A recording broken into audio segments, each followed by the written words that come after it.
네, 안녕하세요. 이광현 한의사입니다. 오늘은 만성피로 증후군에 대해서 말씀을 드리겠는데요. 사실은 저도 이 만성피로 증후군을 앓고 있을 정도로 만성피로 증후군은 많은 사람들을 불편하게 하는 질환이죠. 특별한 질병도 있는 것도 아닌데요. 아침에 일어나면 몸이 굉장히 찌부득하고 머리도 멍하고 의욕도 생기지 않고 몸이 예전 같지 않다라는 분들이 많습니다. 병원에서 검사를 받아보지만 특별한 이상이 없다는 결과만 나오고요. 대개 이제 이런 경우를 우리가 만성 피로 증후군이다라고 이렇게 얘기를 할 수가 있습니다. 피로에는 정상적인 피로가 있고 만성 피로가 있는데요. 예를 들게 되면은 운동이나 식사를 하고 난 뒤에 아니면 또 이제 주말을 보내고 난 뒤에 오는 피로는 건강한 사람들도 느낄 수 있는 정상적인 피로이기 때문에 이런 피로는 충분한 휴식을 취하고 나면은 피로가 자동적으로 풀리게 되기 때문에 그렇게 크게 걱정을 하지 않으셔도 됩니다. 그렇지만 충분한 휴식을 취했음에도 불구하고 피로가 풀리지 않고 계속적으로 피로감을 느끼면서 이러한 증상들이 6개월 이상 지속이 되는 경우를 우리가 만성 피로라고 하는데, 심한 경우에는 50% 이상의 활동력 감소를 초래할 수 있기 때문에 만성 피로 증후군은 반드시 해결을 해야 됩니다. 자, 내가 만성 피로 증후군 환자인지 판단하는 기준이 있는데, 이제 제가 말씀드린 8가지 항목 중에서 4가지 이상의 증상이 6개월 이상 지속되거나 반복해서 나타난다면 만성 피로 증후군으로 진단할 수가 있습니다. 첫 번째는 기억력이나 집중력이 감소하고, 두 번째 목구멍 쪽에 통증이 있고, 세 번째는 목이나 겨드랑이에 임파선이 붓거나 아프고, 네 번째는 근육통이 있고, 다섯 번째는 관절통이 있고, 여섯 번째는 평소와는 다른 색다른 두통이 생긴 경우, 일곱 번째는 충분히 잠을 자고 일어나도 상쾌하지 않고, 마지막 여덟 번째는 평소와는 달리 운동 후 24시간 이상 피로감이 지속된다. 제가 말씀드린 8가지 항목 중에 4가지 이상의 증상이 6개월 이상 지속이 되거나 반복해서 나타나면 만성 피로 증후군으로 진단할 수가 있습니다. 자, 만성 피로 증후군은 크게 그 원인은 3가지 정도로 놓고 볼 수 있는데, 생리적인 원인, 그리고 정신적인 원인, 질병적인 원인으로 나눌 수가 있습니다. 대개 이제 생리적인 원인이라고 하는 것은 과로를 했거나, 또 이제 수면이 부족하고 운동이 부족하고, 또 운동을 너무 많이 한 경우, 또 경우에 따라서는 임신인 경우. 두 번째는 정신적인 원인은 사회적인 불안 요소가 많고, 또 경제적인 어려움, 스트레스나 우울증, 불안 장애나 사별, 이런 것도 원인이 되겠고요. 세 번째 질병적인 원인은 당뇨가 있거나 빈혈이 있고 간염이 있거나 갑상선 기능 항진증, 그리고 암이나 류마티스 관절염을 앓고 있을 때 만성 피로가 생길 수가 있습니다. 자, 이 만성 피로는 남자들보다도요, 여자들에게 더 많이 생깁니다. 이 만성 피로를 호소하는 사람들은 대부분 여성들이고, 남자들에 비해 가지고 발병률이 무려 4배 정도 많은 것으로 알려져 있습니다. 그 이유는 여자들의 몸의 구조가 남자들보다도 훨씬 복잡하고 예민하기 때문에 만성 피로가 여성들에게 많이 나타날 수밖에 없는 것입니다. 여러분들, 이 만성 피로 증후군을 가지고 있으면요, 돌연사로 이어질 수 있다는 얘기 들어보셨습니까? 특히 40대 이상의 만성 피로는 돌연사로 이어질 수 있는데, 우리나라가 OECD 국가 중 40대 남성 돌연사가 1위로 알려져 있습니다. 굉장히 불명예스러운 일이죠. 따라서 만성 피로 증후군은 서둘러서 해결하는 것이 무엇보다도 좋습니다. 자, 그러면은 만성 피로를 어떻게 해결할 수 있는가?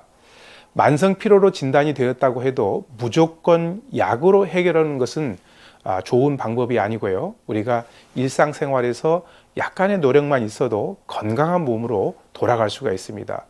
첫 번째, 정신적인 스트레스는 피로의 원인이기 때문에 스트레스를 잘 해소하는 것이 좋겠고요. 그리고 두 번째는 스트레칭과 심호흡 같은 것을 자주 해주는 것이 좋습니다. 그리고 먹는 것도 신경을 써가지고 균형 있는 영양소를 잘 섭취를 하는 것이 좋겠고, 또 몸이 피로할 때는 목욕이나 반신욕 같은 것을 하는 것도 도움이 되고, 항상 숙면을 잘 취하는 것이 중요합니다. 그리고 음주나 그리고 과다한 그 담배를 피우지 않는 것도 좋겠습니다.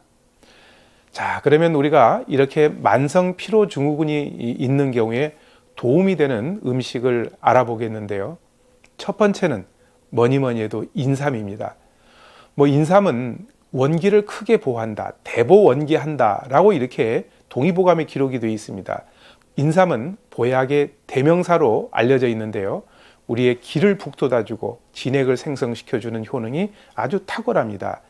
인삼의 주성분인 사포닌 같은 경우에는 모세혈관을 확장시켜주고 혈류 개선을 도와주기 때문에 만성 피로에도 좋고 우리 인체의 면역력을 높여가지고 질병에 대한 방어 기능을 강화시켜줍니다. 자, 두 번째 대추인데요. 대추는 진액을 만들어주기 때문에 혈을 보호하고 피로 회복에도 탁월한 효과가 있고요.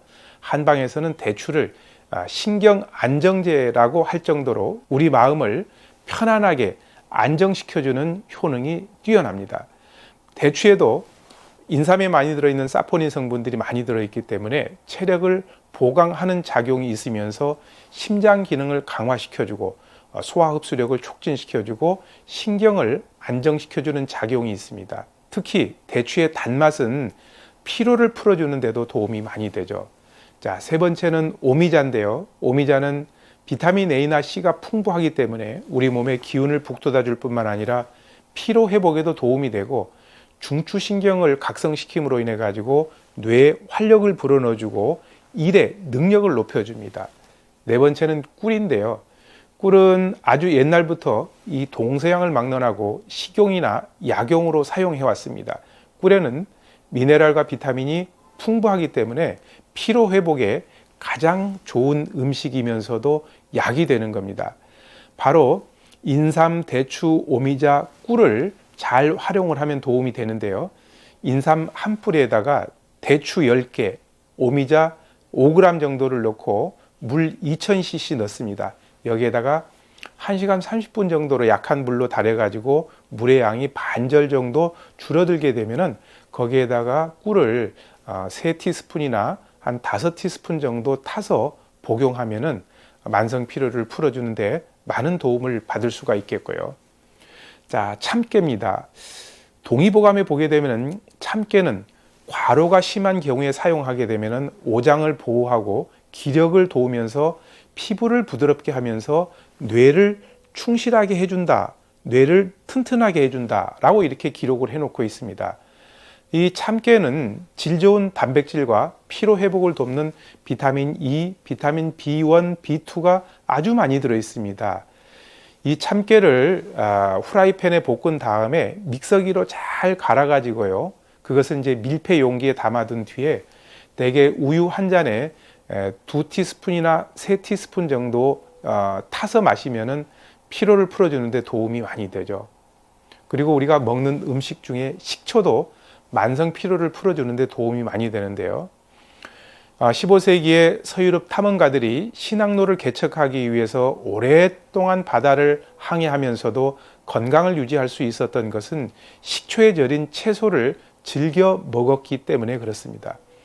채소를 우리가 소금에 절이게 되면 비타민이 파괴되지만 식초에 절이게 되면 부패가 예방되는 것은 물론이고 비타민의 파괴가 줄어들면서 장기간 보관에도 영양가가 떨어지지 않는 그런 장점이 있습니다. 또 식초의 유기산 같은 경우에는 우리 몸의 피로를 유발시켜주는 젖산을 분해시켜주기 때문에 피로 회복에 큰 도움이 되는 것이죠. 또 우리가 먹는 과일 중에 포도가 피로를 풀어주는 데 도움이 많이 됩니다.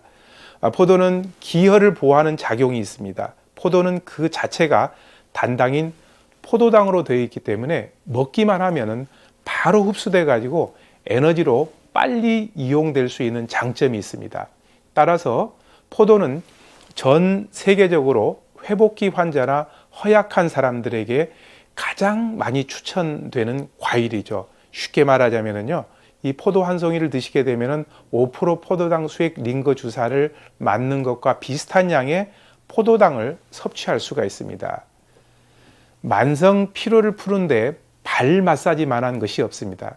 우리 발이라고 하는 것은 인체 수많은 신경들이 모여 있기 때문에 흔히들 인체 축소판이라고도 얘기를 하고, 심장에서 나온 혈액이 발에서 심장으로 돌아가기 위해서는 발의 운동이 필요하기 때문에 흔히들 발을 제2의 심장이라고도 얘기를 합니다.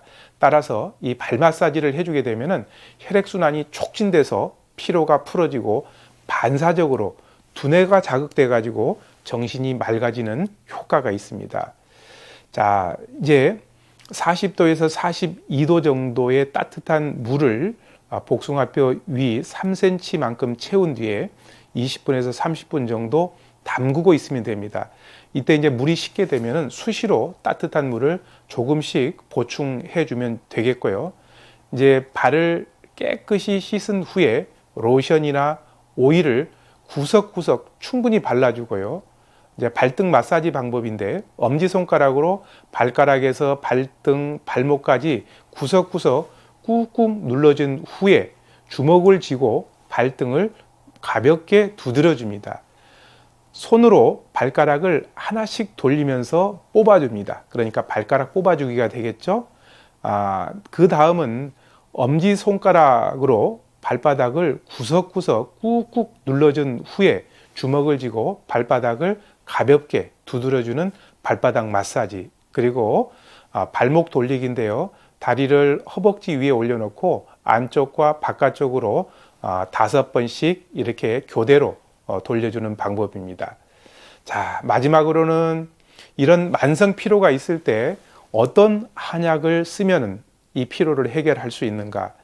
한약에서는 피로를 노곤상이나 허로라고 정의를 합니다. 동의보감에서 노곤상이나 허로 환자에게 십전대보탕이 가장 좋다고 기록을 해놓고 있는데요. 십전대보탕은 10가지로 구성된 완전한 처방이라는 뜻을 가지고 있습니다. 우리 몸에 기, 혈을 보호해주는 약들이 돼 있죠. 그래서 오장육부의 원기가 회복이 되면서 만성적인 피로, 그리고 허약해진 우리 인체, 이런 것들을 회복시켜주는 데 도움이 많이 됩니다. 인삼, 백출, 복령, 감초는 사군자탕입니다. 기를 보호해주는 약이죠. 그리고 숙지향, 작약, 당귀, 청국은 사물탕의 재료인데요. 흔히들 혈을 보호해주는 약입니다. 거기에 황기, 육개, 황기는 기를 보호해주는 효과가 뛰어나고, 육개는 우리 몸에 에너지를 불어넣어주면서 심장 기능을 활성화시켜주고 말초혈관까지를 확장시켜주는 역할이 있고요. 거기에 대추하고 생강이 들어간 처방이 십전대보탕입니다. 평소에 큰 질병이 있는 것도 아닌데 쉽게 피로를 느끼고 예민해지고 의욕도 없어지고 이런 만성적인 피로를 가지고 있는 사람들 같은 경우에는 이 십전대보탕을 잘 활용을 해보면은 많은 도움을 받을 수가 있습니다. 오늘은 만성 피로에 대해서 말씀을 드렸습니다.